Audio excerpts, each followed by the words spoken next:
want to introduce you to a friend of mine here in Quito, Ecuador, who runs a ministry here that my heart is so passionate about. And if you know anything about me and our little jewelry business, this is who we donate some of our profits to. And I just want Debbie, her name is Debbie, to tell you a little bit about the ministry she has. Thanks, Sandy. This is a real gift for me to be able to be with Sandy. Many years ago, now I'm not exactly sure how many, God just really spoke strongly to me about the young women that we discovered were being trafficked, sex trafficked here in Ecuador, and God just really wanted us to do something about it. And so several years ago, my husband and I and a good friend from Holland decided to start an organization that would provide a next step for these young girls that have been sex trafficked and now didn't have any place to go next in order to find healing and to be able to be trained and equipped and to be able to be free. And so we started a home for young women and their children. It's been open for 5 years.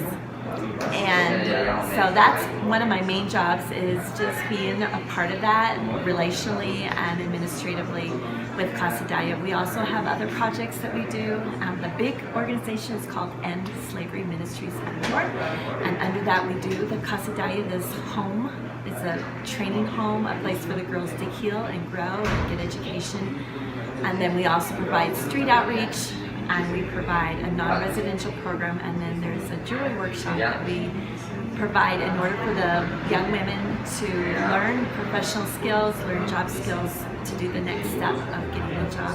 Our overreaching goal is that these young women would first of all find healing and hope and freedom personally, be able to provide that for their children, and that they would have a choice at the end, that they would be able to choose where they want to live and where they want to work. And so that's the overarching goal we have for all of the different ministries that I am privileged to be a part of. That's awesome. Amazing. Frontline work. I just want to ask you, Debbie, what do you think is the biggest misconception that most people have about human trafficking? Sex trafficking can look different. There's also sexual exploitation. There's women, young women, underage working in prostitution, which to me is sex trafficking. But in all of that, I think the misconception is that they can choose. That they should be able to say, I don't want to do this anymore, and I want out, and that there's a choice involved. I think that's the greatest misconception. From what I have learned in knowing these young women is that it started many years ago when they were a little girl and they were broken sexually and they didn't have trust, and that broke something inside of them in believing what their value was. And then when they were 12 or 13 and living in poverty and not having a mom who knew how to protect them, not having a dad with a name or who was protecting them, a guy came along and said, "You are beautiful, and I will take care of you," and starts this boyfriend-girlfriend relationship, and then later says, "You know what, I really need some money and you can help me out, and here's how you can help me out," and introduces her into the world of sex industry here in Ecuador that is rampant. And so that little girl then is caught in a relationship with a guy who says he loves her and will take care of her, and has now been pulled into sex trafficking or prostitution. That is the most common story that I've seen. And so she grows up, and now she has little ones, and the guy abandons her, and she doesn't have skills, she doesn't have education, she doesn't have resources to make a different choice. And so she continues to work in prostitution. I met a woman this last December who has been working in prostitution until now the age of 79. Because she's really 79. She did not have other opportunities in education to make a different choice because she loves her children. Now she loves her grandchildren, and she wants to provide the financial resources that they need. These women do not want their children to end up like them. they try to put them in school. They try to provide for them, and that's the only way that they have found to be able to continue to take care of their children. Wow. I think that so many of us in recent years have become newly aware of this problem worldwide. That you can't live anywhere in the world right now without knowing that there is sex trafficking going on in your own community. And I've talked to a lot of people that are so overwhelmed by it that they kind of feel like, I want to do something, but it's such a huge problem that I feel like anything that I do is just going to be this tiny little droplet of water in this ocean of a problem. So I don't even know, is it worth it for me to help? And I just want to ask you, from your perspective, what do you think about that kind of response? And practically, how can just an average person help in these ministries that are reaching out to these girls, maybe even in their own community, but just what do you think about that response? I didn't have this thing in me that said, I want to do this in my life. I am an ordinary girl who was a special education teacher.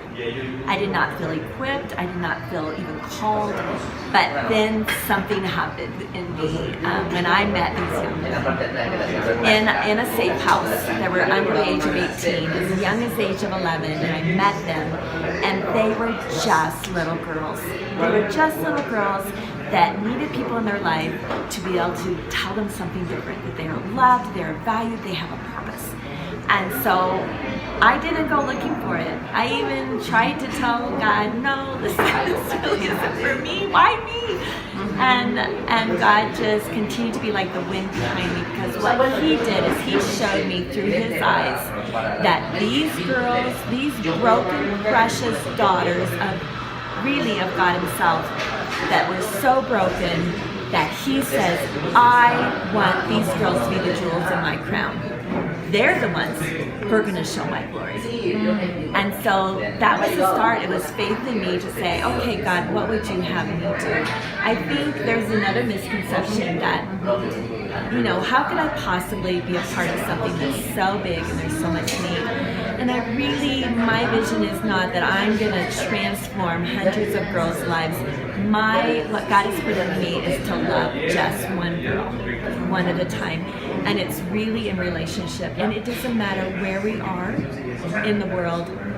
God can bring us these young women that just need a friend, somebody to journey with them, somebody to listen to their problems, somebody to be life-giving to them. And it takes time. It's not quick. These young girls do not have trust, and there's a lot of reason for that. But if it's genuine and authentic, it begins to open up their hearts to say, wow, maybe there really is something else for me. Maybe God really can love me. Maybe God can have a purpose for my life. Maybe He does know my name. And so it is in friendship, I would say, in a relationship where I see transformation begin to happen. It's not in a big program. It's not in providing job skills even. It is in relationship. And all of us can provide relationship, right? All of us can be a friend. But I'm not saying all of us necessarily are going to be a part of that part, the intimate one-on-one in relationship. But we can do something. This is not true that we can't do something. Just recently, just a couple weeks ago, I was really encouraged by someone who was talking about this misconception that my little bit isn't going to make a difference. What I do doesn't make a difference. And he said that what if maybe you will never meet some of these women that you're giving to financially in this ministry. Maybe you would never meet them personally. You would never have that connection. But what if one day you're standing in heaven and there is a woman next to you? Sorry, I get emotional. And you ask her story, and you find out that this is the very woman you prayed for. And here she is standing in heaven, and she tells the story of what God has done in her life and have given her hope and transformation. And you find out that you, in that small way, you were a part of the freedom that she now has. And now she's in heaven, and you get to meet her there. Can be a part in giving or in praying. I would not still be here today if people were not doing that. If they were not giving and praying. Sandy told me today that she has women that I don't even know that pray for me, and what a gift that is to me personally, because I know in myself I'm weak. I'm not enough. But when God gives us a job to do, He's going to give us what we need to do the job.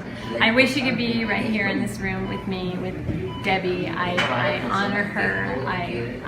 She is on the front lines fighting for these women in her life. And I ask you that you would begin to pray for her. And I'm going to leave in the description on this video how you can actually give to Casa Adalia and be a part of what she's doing here in Quito. And if you don't do that, I really want to encourage you to give to something in your own community, give to something that you trust. Debbie just happens to be someone that I know, I trust. I know that the money that you send to this ministry is going to go to exactly what she's saying. It's going to helping these young women. But find some place, even in your own community, that you can give to those who are on the front lines fighting for these women's lives.